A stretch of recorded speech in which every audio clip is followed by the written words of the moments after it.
Assalamualaikum warahmatullahi wabarakatuh. Perkenalkan, nama saya Siti Nurhaliza. Saya dari Prodi Manajemen. Alhamdulillahirabbil alamin. Assalatu wassalamu ala asrofil anbiya'i wal mursalin wa ala alihi wa sahbihi ajmain, amma ba'du.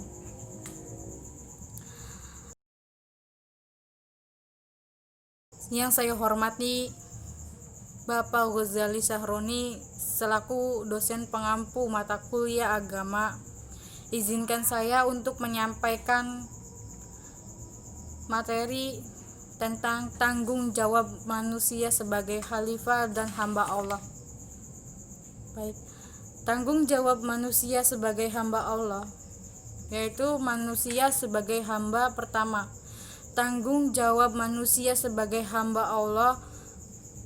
Ayat Al-Quran menyebutkan bahwa manusia adalah makhluk yang diciptakan oleh Allah Subhanahu wa Ta'ala, yaitu yang dari tanah, kemudian berkembang biak melalui sperma dan ovum dalam suatu ikatan pernikahan yang suci, serta proses biologis produktivitas manusia, yaitu dalam Quran surat Al-Mu'minun ayat 12-16. Dalam konteks ini, Nabi Muhammad SAW bersabda bahwasannya seseorang kamu dihimpunkan kejadiannya di dalam perut ibu selama 40 hari, kemudian berupa segumpal darah, seperti itu pula lamanya, kemudian berupa segumpal daging, seperti itu pula lamanya juga.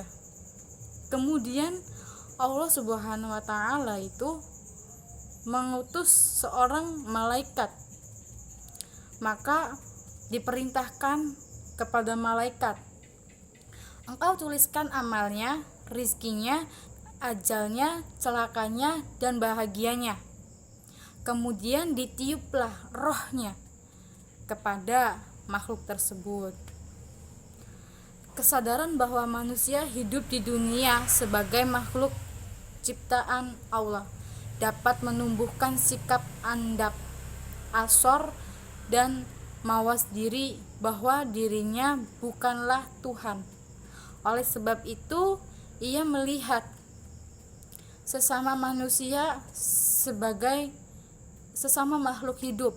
Tidak ada perhambaan antara manusia. Jadi contohnya itu, seorang istri tidak menghamba pada suami, seorang pegawai tidak menghamba kepada perusahaan,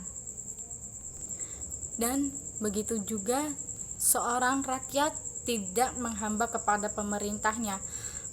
Baginya yang patut menerima perhambaan dari manusia tak lain adalah Allah.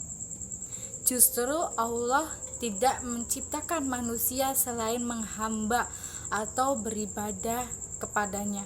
Dalam Quran surat Az-Zuriyat ayat 56. Oleh karena itu, tidak berlaku konsep manusia sebagai homo homini lupus atau manusia sebagai pemangsa bagi manusia yang lain. Tidak ada keistimewaan antara satu manusia dengan manusia lain kecuali takwanya kepada Allah Subhanahu wa Ta'ala. Peeksistannya manusia bukan untuk menjadi yang terkuat, melainkan untuk menjadi yang paling bijak. Manusia adalah hamba Allah. Hubungan manusia dengan Allah Subhanahu wa Ta'ala adalah hubungan ubudiyah, yaitu sama aja dengan kehambaan.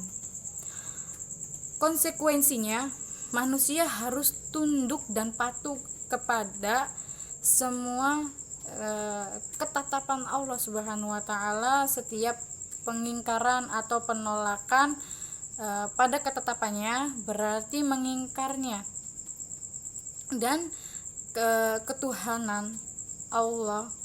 Manusia tidak layak menolak atau mempersoalkan ketentuan Allah Hamba yang baik adalah hamba yang patuh kepada Allah Subhanahu wa taala.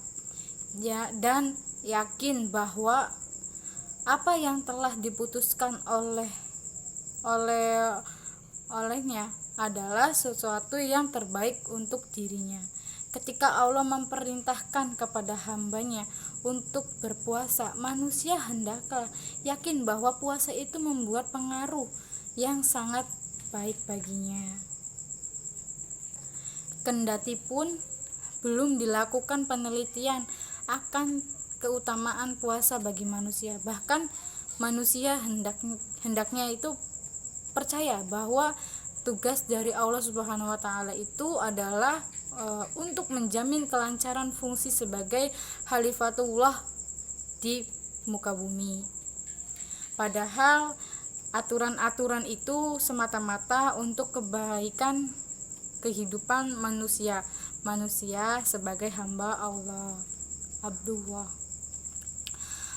adalah makhluk yang karena Allah kemuliaan manusia dibandingkan dengan makhluk lainnya adalah manusia dikaruniai akal untuk berpikir dan menimbang baik buruk, benar salah, juga terpuji dan tercela. Sedangkan makhluk lainnya semisalnya binatang, tumbuhan, mineral, bahkan jin tidaklah memperoleh kelebihan seperti halnya yang diberikan kepada manusia berupa akal pikiran tersebut. Selain itu, bentuk kejadian manusia adalah yang paling baik, seperti dalam berfirman-Nya, sesungguhnya kami telah menciptakan dalam bentuk yang sebaik-baiknya, yaitu dalam Quran surat At-Tin ayat 4, yaitu yang berbunyi, laqad khalaqnal insana fi ahsani taqwim. Seorang pemerintah adalah pemimpin manusia dan dia akan bertanggung jawab terhadap rakyatnya. Seorang suami adalah pemimpin bagi ahli keluarganya dan dia akan bertanggung jawab terhadap mereka. Manakala seorang istri adalah pemimpin rumah tangga, suami dan anak-anaknya, dia akan bertanggung jawab terhadap tiga-tiganya atau mereka. Seorang hamba Allah adalah menjaga harta tuanya dan dia juga akan bertanggung jawab terhadap jagaannya.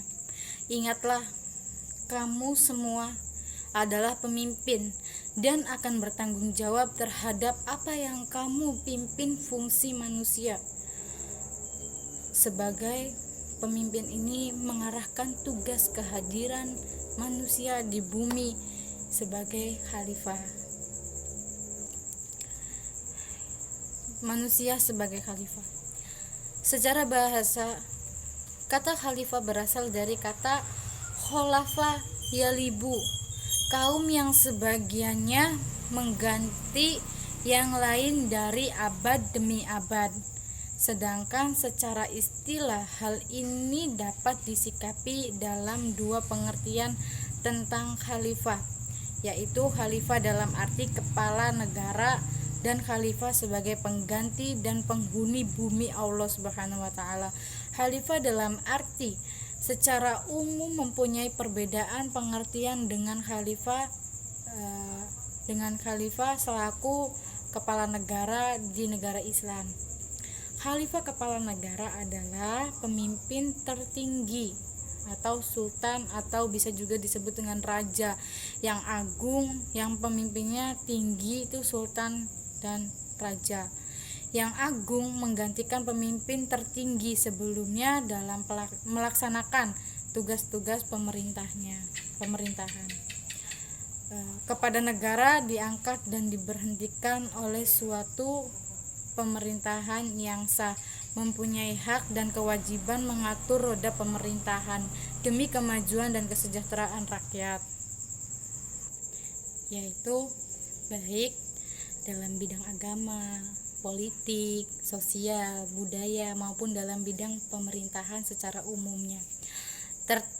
Tentunya metode dan tekniknya sesuai dengan bentuk pemerintahan itu sendiri sehingga atau dapat tercapai, yaitu baldatun thayyibatun warolbun ghafuru, yaitu negara yang sentosa diridhoi oleh Allah Subhanahu wa taala. Maka khalifahnya selaku kepala negara di samping ia bertanggung jawab di hadapan Allah, ia bertanggung jawab pula kepada rakyat. Umar Faruk, manusia sebagai khalifah di muka bumi Allah yang menjadi pemimpin manusia, dan apabila ia tidak mampu melaksanakan tugas-tugasnya sebagai kepala negara, maka ia harus meletakkan jabatan atau diberhentikan.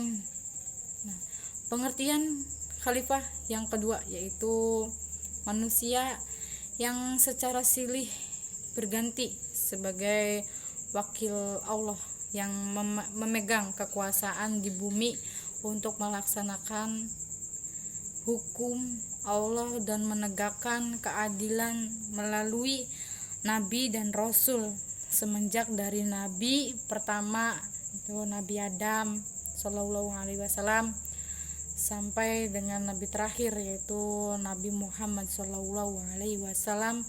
Oleh Allah telah mempercayakan kebenaran, kemajuan, kemakmuran kepada manusia dan mempercayai manusia dapat memikul amanat kebenaran, kemajuan dan kemakmuran sehingga diberi posisi yang kedudukannya sebagai khalifah. Baik, segini saja materi penyampaian dari saya. Mohon maaf apabila ada kata atau yang diucapkan itu salah, mohon maaf. Saya akhiri. Wassalamualaikum warahmatullahi wabarakatuh.